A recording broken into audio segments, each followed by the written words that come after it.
Also topping this week's news, a positive jump in beef exports. USDA says the monthly value of USA beef exports, including muscle cuts and variety meats, reached nearly $253 million in February. That's a 14.5% year-over-year increase. Increasing access for U.S. beef in international markets continues to be a top priority in Washington, D.C. We recently had a chance to catch up with several senators to get their thoughts on beef trade. We have more on this week's Cattlemen's Capital Concerns.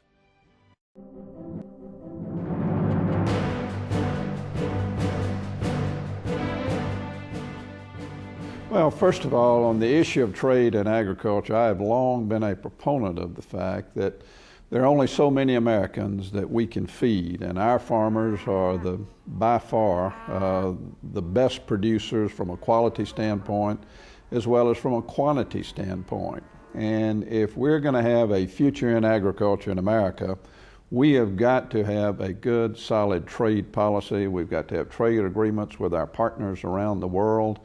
We want to ship the very finest quality of agriculture product everywhere we can ship it.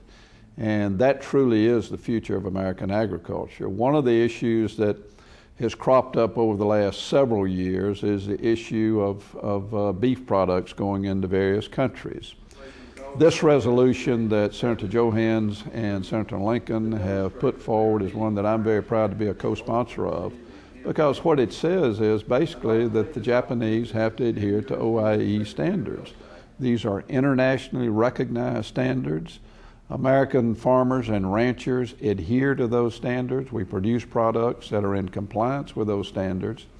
And that being the case, it simply must be accepted by our trading partners around the world. And the Japanese have given us cause for concern by not accepting some beef products into their country, and we're going to insist that they change that. And we're going to insist that OIE standards are used, adopted, and adhered to in all of our trade agreements, including the Japanese. And we've had very direct conversations with the Japanese leaders about this.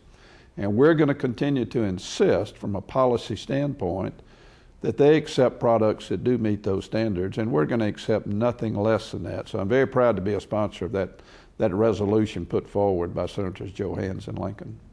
Literally as we speak, I've got a resolution on the floor. The chair of the Ag Committee has joined me in that, Blanche Lincoln, and we're basically saying to Japan, move forward, get the border open. So I've been battling this now for 7 years as governor, as an ag secretary.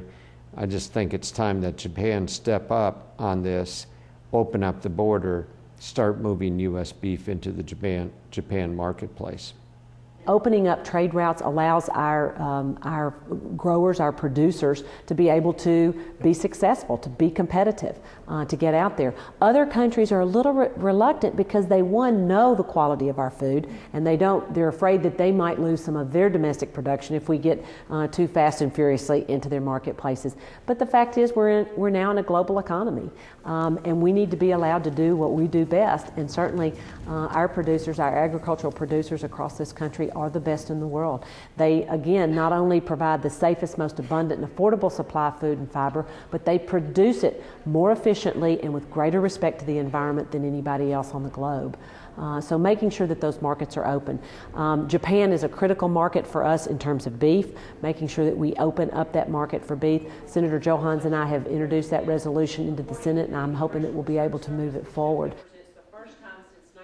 NCBA works every day on issues like market access. To support our efforts, call us at 1-866-USA-BEEF or visit us at beefusa.org.